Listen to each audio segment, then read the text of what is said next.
My wife cheated on me with my business partner and left me for him, but later she faced major disappointment. My ex-wife Katie is 38 years old. We were together for 19 years, 16 of them married. We also have a shared 14-year-old daughter, but about 6 months ago, she left me to be with my work partner. To be precise, now my former partner, because he sold his share and left the business after I found out about their affair. Leon used to be my colleague. Over time, we became good friends, which is why we decided to quit and start our own company. We worked together for 5 years, during which he slept with my wife for 3 years. I found out about it about 6 months ago from messages on my wife's phone. When I confronted her, she didn't even deny it and simply confessed to everything. She said she was tired of hiding this shit and that she'd actually wanted to leave me for a long time. I was heartbroken. I never imagined she was unhappy in our marriage. Had I known, I would have done anything to fix it. The day I exposed her and she said she was leaving, I even suggested trying to work things out. That was pretty stupid of me, but I was desperate. She got irritated and said she only married me because she got accidentally pregnant and was afraid of being alone. She tried to love me all these 16 years but couldn't, and now she'd found a man she truly loved, and she wouldn't let me keep her locked up. She said since the truth was out anyway, I should just accept it and let her go. I was in terrible pain, especially because of our daughter. But Katie didn't hesitate before leaving.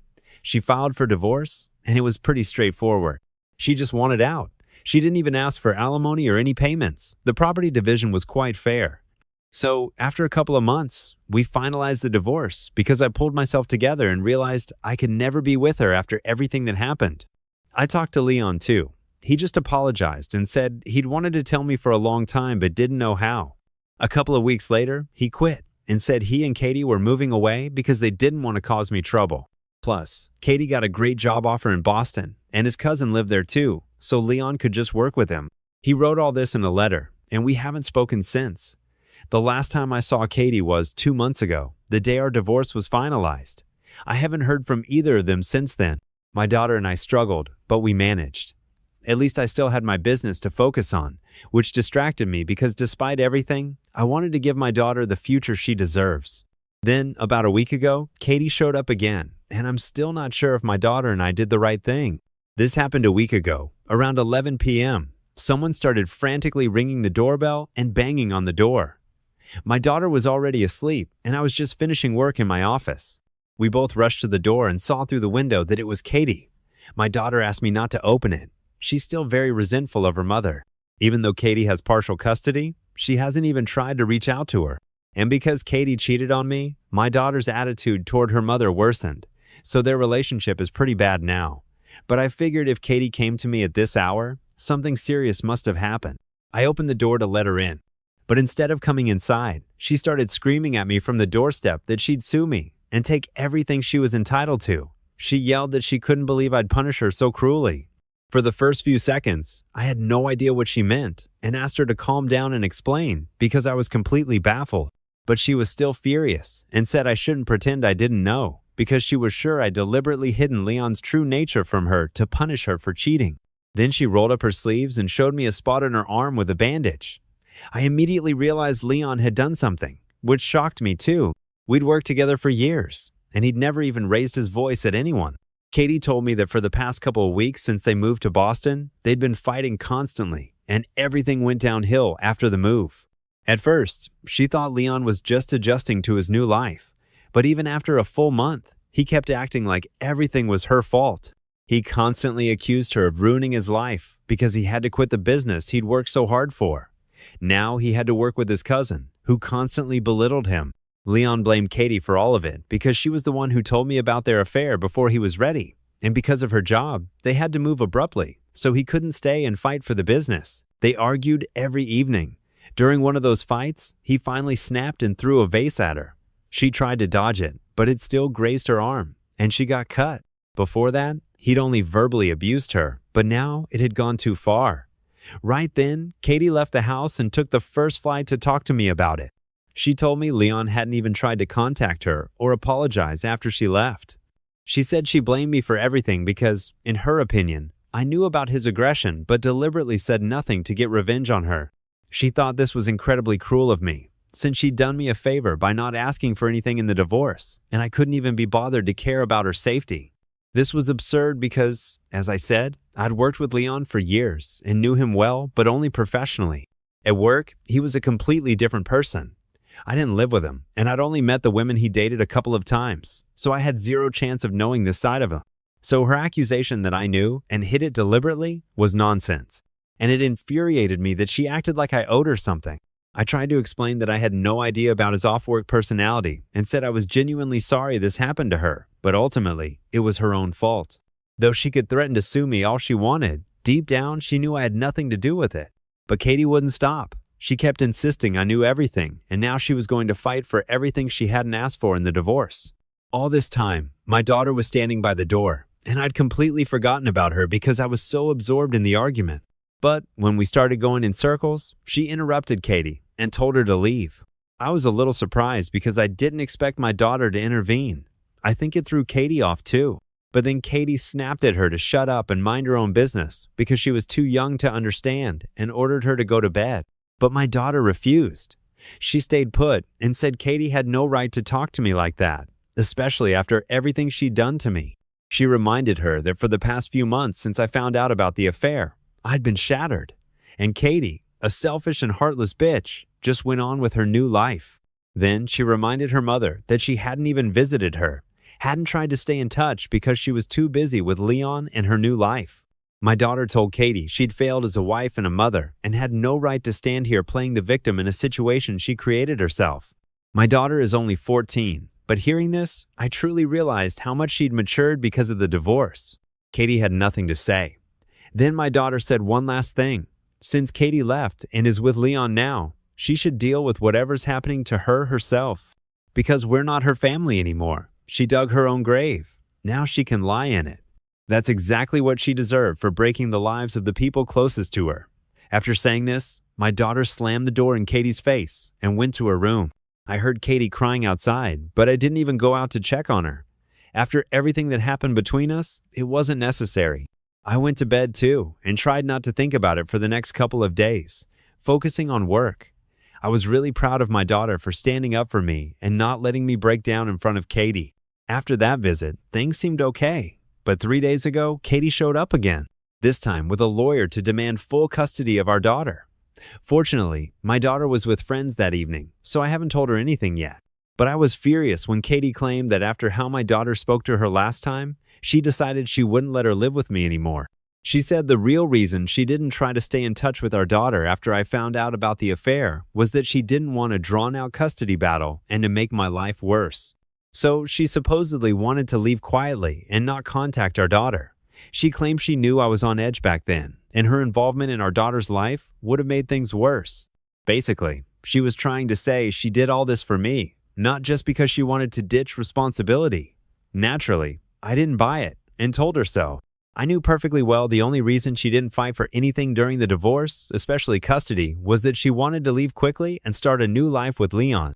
It had nothing to do with me. Like she was trying to frame it, so I had nothing to feel guilty about. Katie said she didn't care anymore because now she wanted full custody of our daughter and would get it. She said she wouldn't let me ruin our daughter's image of her mother by filling her head with nonsense and disrespect. According to her, during our last encounter, my daughter was extremely disrespectful, and instead of intervening, I encouraged that behavior. So now she knew what to do and came to say she was filing a lawsuit. I told her to go ahead and slam the door because I didn't want to talk to her or waste my time anymore. But now I'm starting to wonder, what if she's right about something? I want to believe I'm doing the right thing, but honestly, I'm not sure about anything anymore. Well, before we get to the update, share your opinion in the comments. Do you think the author is right or wrong? I think he's probably right. At least, I can't think of any reasons why he wouldn't be. So if I haven't missed any details, the author is completely in the right here. Now let's find out what happened next. Update 1. I decided I have nothing to apologize for.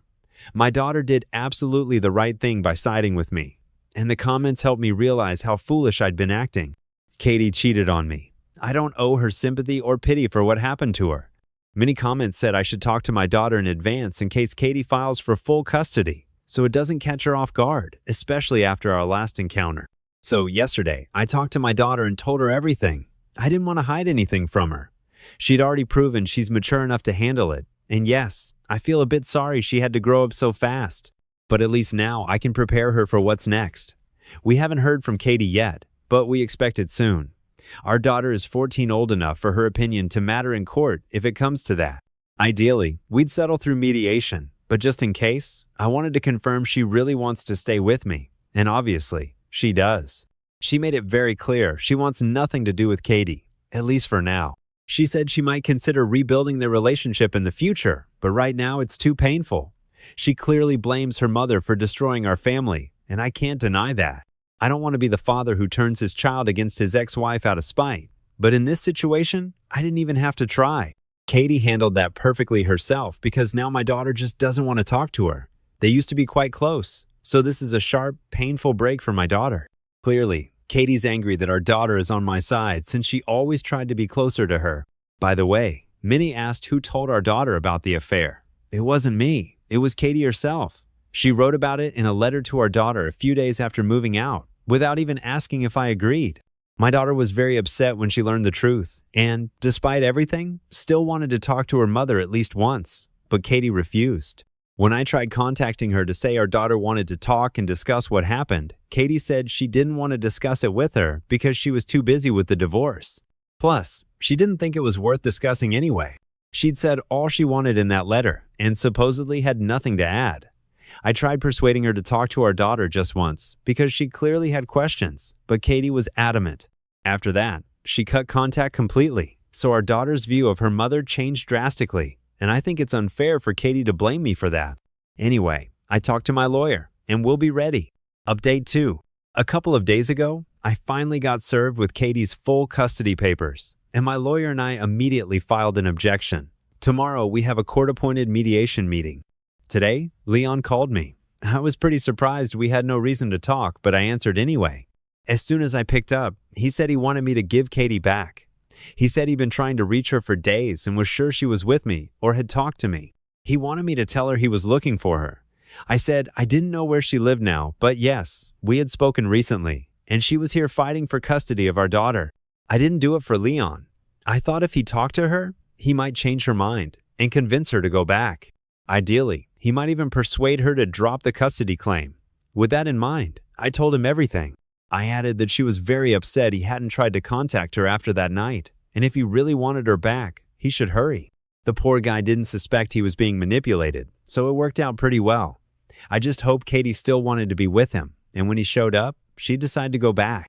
I told my lawyer about this plan, and even he thought I did the right thing. Because although things are already going our way, saving time and nerves is always good, especially if it settles things before court. Update 3.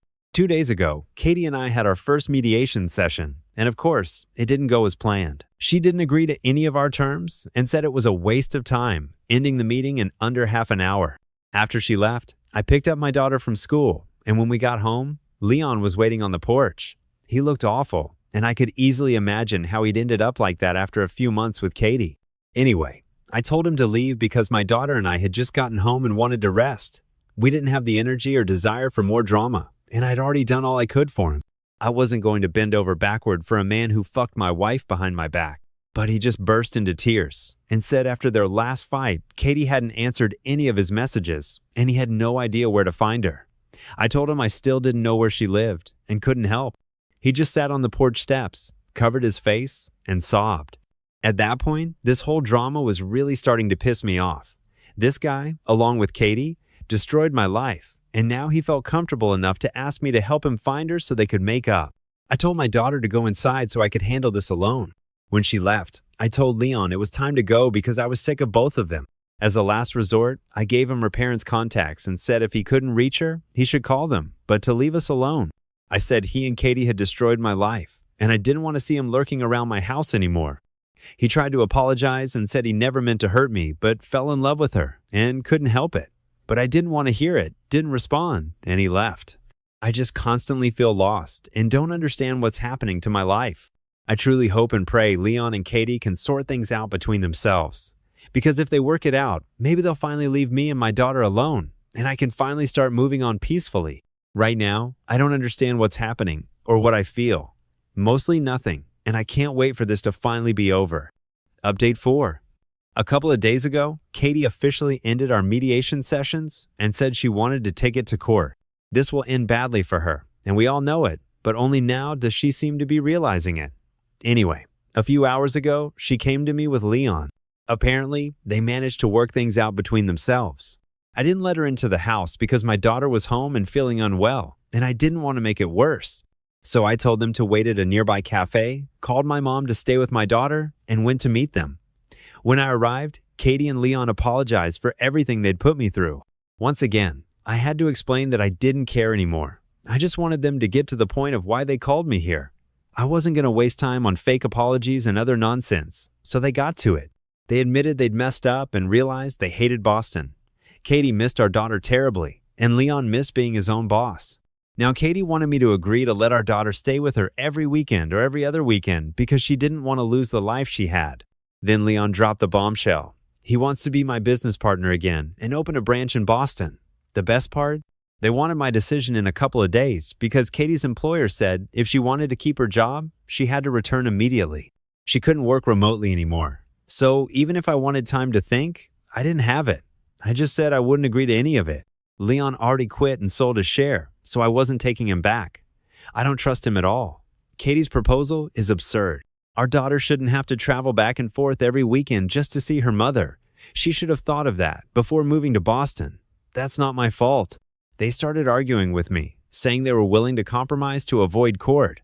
I told them the idea that they could win anything in court was laughable.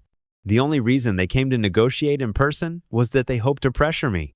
Unfortunately for them, I'm not that weak or stupid. The only reason I agreed to meet was to put an end to this whole saga. My words immediately cooled their enthusiasm because even they knew they stood zero chance in court. I said the most I could do was talk to my daughter and try to persuade her to meet with her mother when she visits. But that's it. I won't do anything more. So they could either take my offer or get lost. I was done wasting time on them. Katie looked pretty desperate, so she quickly agreed, and I left. I'll talk to my daughter when she feels better, but I won't force her to do anything she doesn't want. If she decides she doesn't want to see her mother again, that's her choice. I won't pressure her. Final update. Hi, it's been a couple of months. In my last update, I said I wouldn't force my daughter to see her mother if she didn't want to. After that update, I talked to my daughter, told her what Katie said, and she replied she needed time to think. I relayed this to Katie a couple of months ago, and we haven't spoken since. I don't know if she and Leon worked things out, honestly. I couldn't care less. But as far as I know, they're still together and living in Boston. Let them live there. The important thing is they've left me alone, and now I can finally try to rebuild my life. And that's exactly what I'm doing now. Better late than never, right? So I'm just focusing on work and raising my daughter to be a good person, not like her mother. I hope I succeed. Well, that's the end of the story. Share your thoughts in the comments. Do you think Katie will really leave the author alone, or will this continue? I think there's a good chance it'll continue. Well, because if things went so wrong from the start, they probably won't get better. Still, I hope everything works out perfectly for the author and they back off. Thanks for watching till the end. Check out our previous video here, and good luck.